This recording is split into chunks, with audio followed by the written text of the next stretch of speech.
Afternoon, everybody. I ran down to Joann's and got some fabric for the pajama set. It has the top and the little pants.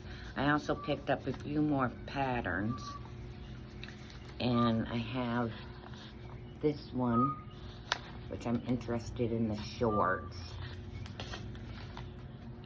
and another little top.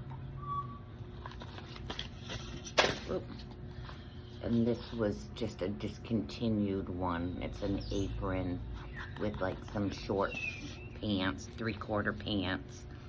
And then I got this top, which I just bought some eyelet also, and I want to make this one. And then I have this one, which I want to do a fall shirt.